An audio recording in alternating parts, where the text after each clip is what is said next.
Šajā nedēļā piedzīvojām gan sagrābes, gan sīvas cīņas, gan spilgtas emocijas, un to visu redzēsim 4. namējā kausa apskatā. Dažas komandas, kas jau izkritušas no play-off, paspējušas uzsākt Challenge Cup, taču 39 komandas vēl turpina cīnīties par Latvijas amatieru hokeja prestižāko trofeju. Mūsu augstākajā divīzijā Marels Būve sevi ir pieteikuši skaļi. Tieši tā, iespējams šis ir viņu slepenais ierocis, lai laukumā kristu goli un būtu perfektas piespēles. Runājot par piespēlēm, paskatieties uz šo vārdsargu Ulda Čalps un uzbrucēja Dāvija Sprukta kombināciju. Marels turpina veiksmīgi un svin pirmo pusfināla uzvaru. Atbildes spēlē Marels iemet 3 vārtus, taču Pro Latio tikai 2. Jāatzīmē, ka ar metienu skaitu pa vārtiem abās spēlēs bija steju identisks abām komandām, taču Marels Būvei ar realizāciju pagaidām soks labāk, un viņi atrodas vairs tikai 2 uzvaru attālumā no fināla. Trimentraktori arī pusfinālā turpina ar superātriem vārtu guvumiem. Šķiet negaidīts uzmetiens pa vārtiem Matīsa Edvarda Paula izpildījumā, un jau pirmajā minūtē izvirza komandu vadībā ar 1-0. Taču Wolf Krāstiņš pieliek vēl 2 golus savai statistikai, panākot 1-1 un būlīšos gūstot izšķirošos vārtus.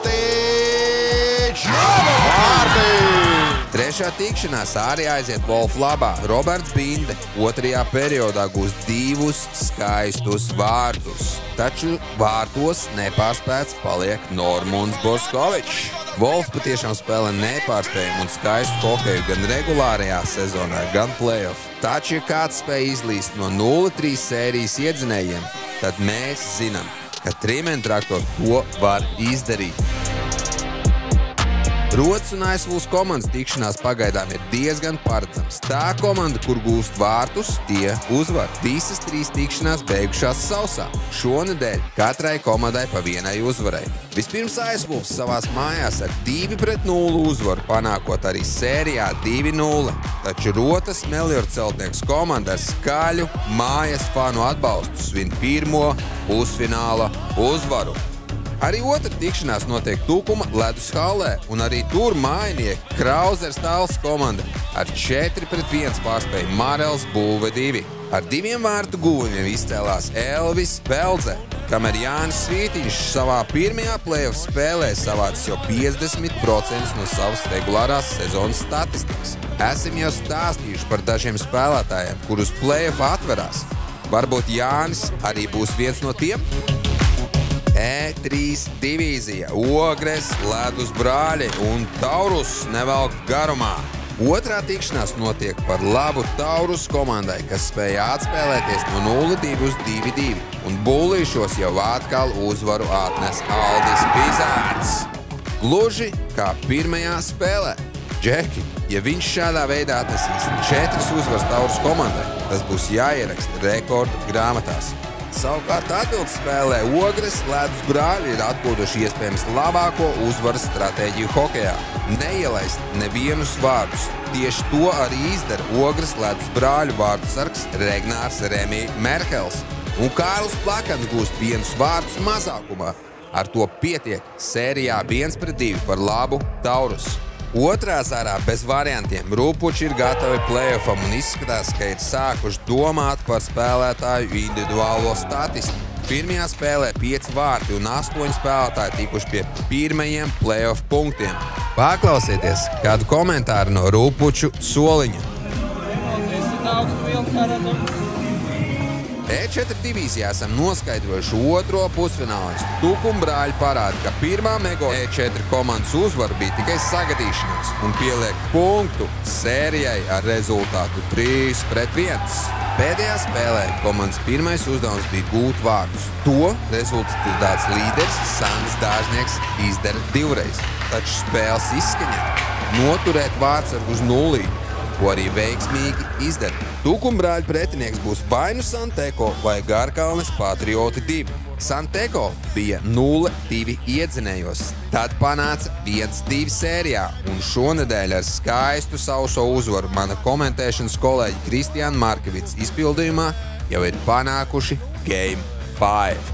Protams, savu darbiņu izdarīja arī uzbrucēji, kas ielika 3 bankas Andim Znatnajam. Izšķirošā spēle notiks 20. martā. Tieši tajā pašā vakarā tiksies arī Ice Wolves 2 un Puffbet komandas. Pateikšu jums vienu fun fact. EHL vēsturē nereiz nav bijis playoffs, kad visi pirmās vietas ieguvēji ir iekļuvuši pusfinālā. Katru gadu ir vismaz pa vienam pārsteigumam, taču šogad Ice Wolves 2 komanda ir visas iespējas šo lāstu laust. Pirmo soli lāstu laušanai viņi izdarīja 4. spēlē, kur Virvīnskis no Drelinga un Sokolo piespēlēm 2 reizes vienā periodā realizēja uzbrukumu. Jebkurā gadījumā 20. marts būs ļoti interesants vakars. E5 divīzijā nedēļu iesāk Ķēngaraks ar 3-0 uzvaru pār Rūpuču 2 komandu. Tas iespējams deva Rūpučiem iespēju visus spēkus sakopot uz savu augšējo komandu E3 divīzijā, kamēr Ķēngaragam atliek kāpt pa E5 divīzijas kāpnēm. Vienīgais divīzijas Game 5 notika 2. un 7. vietas pārī. Dzintars komandai bija iespējams sagādāt pārsteigumu, taču zvaigznēs bija ierakstīts Hokeja kluba Zvaigznes uzvara 4. un 5. spēlē. Abi mači notika vien ar 23 stundu starpību, un abos mačos Zvaigznes bija pārāks pie vārtu līnijas un realizēja vairāk iespēju. 5. spēlē netika dotas lielas cerības, lai arī Dzintars guva vārtus pirmie. Zvaigznes ar 2 reiz vairāk metieniem nokārtoja pusfināla biļeti. E6 divīzijā Ledusveči ir zinām kā komanda, kas nepadosies ne pie sērijas 0-2, ne arī spēlē esot iedzinējos. Pirmdien viņiem nebija variantu. Vajadzēja uzvaru, lai sapnis par play-off turpinātos. Izskatījās cerīgi, jo uz ūsiņu vairākumu realizētiem vārtiem viņi ātri spēja atbildēt ar 1-1. Vēlāk Bullīšos vienīgos vārtus guva ūsiņš, un ar to viņi nodrošināja savu pusfinālu pret Hausas komandu. Tikpat dramatiski. Varētu pat teikt, ka pašā dramatiskākajā veidā play-off biļeti izcīnīja arī Tukuma brāļi 2 komanda. Ko gan nozīmē 0-3? Entuziastu hokeja līgas play-offā? Neko. Vikingi pirmajā periodā gūst 3 vārtus.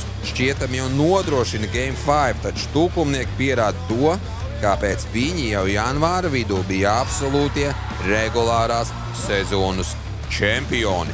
1-3. 2-3, 3-3 un Bullīšos ar 2 skaistiem vārtu gūmiem noslēdz šo sēriju.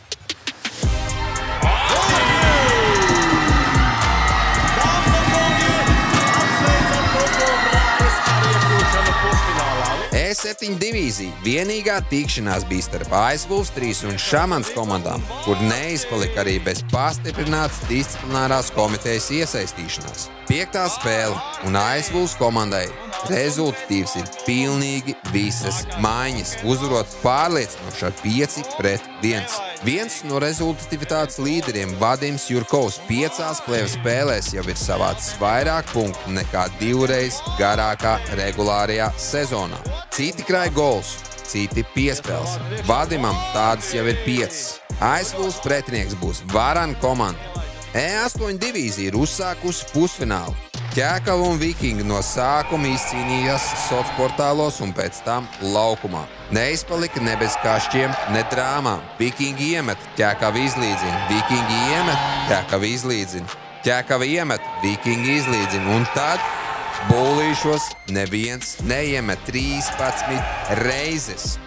Un tad laukumā tiek laists Ričārds Fuks, kas palaiž mājās gan komandu, gan tiesnešus, gan Akropolis, Zamboni un apsardz. Arī Ice Wolves E8 Velkalu pirmais pusfināla mačs ir rezultatīvs. 4-3 uzvar par labu rangā augstāk esošajiem Ice Wolves. Un piefiksēt šo Velkalu pa vārtiem meta 2,5 reizes vairāk, taču Ice Wolves realizēja 4 no 11 metieniem, ar ko arī pietiek, lai svinētu pirmo uzvaru. Arī E9 divīzijā play-off spēlē Vēla Kalpi. Šoreiz viņu otrā komanda kas cieta zaudējumu sērijas 5. spēlē. Apsveicam, ka viņi rangā esot 8. vietā spēja izrādīt labu pretestību pret L&L labais krasts komandu. 5. mačā L&L pārliecinoši spēja gūt vārdus gan mazākumā, gan vairākumā, gan arī vienādos sastāvos. Kopumā gavilējot 6 reizes un 1 reizi patiešām no sirds, kad noskaidrojās, ka ir iekļuvuši pusfinālā. L&L labais krasts pretinieks gan vēl nav zināms, jo Lielup juniors turpina dominēt laukumā.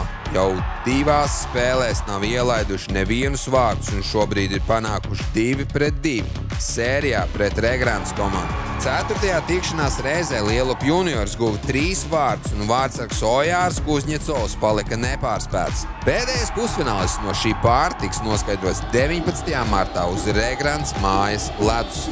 Esam playoff pusē. Šogad tiešām tiekam lutināti ar skaistiem vārtu gūmiem un dramatiskiem sēriju iznākumiem.